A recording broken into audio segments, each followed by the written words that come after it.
Now time for the 7 things you'll be talking about today. Number 7. The Democrats in Alabama are in a bit of disarray, and we've seen this last week when one was raging, "You're a racist, Dale," on the radio, and now we have one who doesn't know which district they run in. Yep. Congressional confusion. Huntsville Democrat candidate's district switch makes it unclear which seat she is running for. And yes, she's got some purple hair, and she is running for either District 4 or 5. Who knows? Amanda Puscek is running, and she has switched already from the 4th or the 5th. We do not know exactly which one she is running for. I believe she's running in the 4th congressional district, but she was running the 5th, and now the 4th. So it's going great. It's really going great. That's how you know you are off getting ready to make that real fight for what you believe in when you say, "I'm going to stop Dale Strong." You don't live in Dale. "Oh, I'm going to stop Robert Adderholt." Okay, sure. Sure you are. Number 6. Governor-elect National Championship-winning Coach U.S. Senator Tommy Tuberville has now criticized Cracker Barrel's rebrand, which includes a new logo and modernized restaurant designs.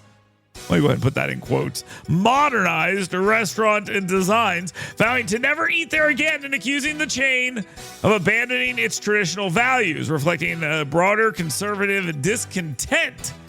And with corporate changes perceived as erasing heritage, Tuberville says he will not be eating there again after eating there regularly. So he says, yeah, I'm done with this, which is not a surprise. Not a surprise. Again, he comments on a lot of different things that are going on. And I will tell you this. He's playing the hits. People understand this. This is something people definitely get. People do not like change. They definitely like change for the worse for absolutely no reason. And that seems what this was. And they just kind of dial into that discontent. Number 5. Alabama senators, including Tommy Tuberville, but also Katie Britt as well, along with other Republicans, are advocating for President Donald Trump to adjust tariffs on Chinese imports to protect American industries. This is in particularly reference to agriculture and manufacturing. Inside the state of Alabama, though, Tuberville and Britt are focusing on wood. That's where they're at right now, and that's what they're focusing on. They want wood tariffed at a higher rate, and people are happy to see this. Joe Wilson of South Carolina and Katie Britt are among lawmakers pushing for tariffs on products made of wood. Some local manufacturers in the state calling for a 100% tariff on that. Tommy Tuberville also asking for more tariffs, says that, look, we need to have at least 60% tariffs on wood cabinets in order to make sure that they're not being undercut by cheap foreign goods. Number 4. Ghislaine Maxwell's prison interview was released on Friday, and a lot was learned. But did anyone care? No, they did not. She said that Donald Trump did not act inappropriately, and of course that means she's lying. Okay, so just know, if it was what the media wanted, then what an absolute bastard. I can't believe Donald Trump did this. If it's not what they wanted, then she's lying. Yeah. A lot was learned, not accepted. She denied the existence of the Jeffrey Epstein client list, claimed he was murdered in jail due to prison mismanagement, defended Trump and Clinton as not acting inappropriately. She called Epstein disgusting, but not guilty of all accusations, and denied recruiting a masseuse from Mar-a-Lago and questioning the authenticity of the Prince Andrew photo. Listen, she had a lot going on here, but Trump did nothing wrong is the main takeaway. Number 3. A federal judge has now ordered lawmakers to draw a new Senate district. Now, let me handle this in a very cautious way, okay? Because last week, I made it clear that when these judges come in and say, hey, you've got to draw some congressional lines, I said, and it really just send us a black. I mean, that's because that's what the courts are basically saying here. But I will make sure I say it in their terminology so nobody gets their little feelings hurt, okay? I speak in very easy to understand language.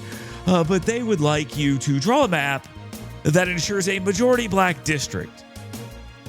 Okay, that will be taking place in Montgomery, not in Huntsville. They wanted Huntsville to draw one as well. I mean, not for any particular race, just because. Yeah, they argued the map diluted black voting strength, and they need to draw a map now to send a black individual to the state Senate. Number 2. The National Guard is mobilizing in 19 states, including Alabama, under President Donald Trump's directive to combat immigration, with most of the focus going to Texas, I assume working on the border there. They will be supporting ICE in its administrative duties, like case management, transportation, logistical support, and clerical functions associated with processing of illegal immigrants at those facilities. So the National Guard is stepping up their decisions, their actions, their operations, in order to help ICE. And different states are more than happy to kick in some National Guard soldiers in order to do that.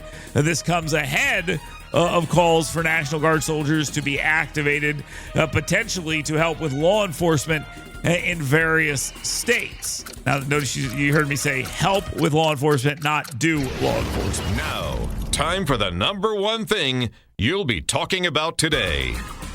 Well, the president, it appears, the legal scholars seem to think that he cannot activate the National Guard to go in and do police work.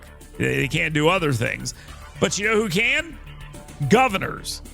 And when elected governor, Alabama United States Senator Tommy Tuberville, which he will be elected governor, he is the governor-elect after all, plans to deploy the National Guard to Birmingham and Montgomery, mirroring President Donald Trump's D.C. strategy with operations in Washington, D.C. that have resulted in over 550 plus arrests. It's much higher than that now. I believe it's 900 at this point. And a significant reduction in crime. Now, I don't know why people are mad about this. If anything, we should be touting this as wonderful and talking about how wonderful it is. But for some reason, we're not doing that. No murders in D.C. in a very long time. We should be happy about that. A long time for them, by the way. And there have been 900 arrests. Yep, I got that number right. I wanted to make sure I had that. 900 arrests and 100 gun seizures from Trump's D.C. crime crackdown. So that's where we're at. Tommy Tuberville says, yeah, we're going to do that locally. And I think that sounds fantastic. A little bit of breaking news here, guys. A travesty of justice has just taken place. I hope you're ready to cry your eyes out, okay? Kilmar Abrego Garcia has been taken into custody by ICE. The Democrats' mascot could potentially be facing a deportation to Uganda now. Must be hard for their mascot to get arrested, but don't worry. The Democrats are, of course, outraged by this, to which we all should sit back and go,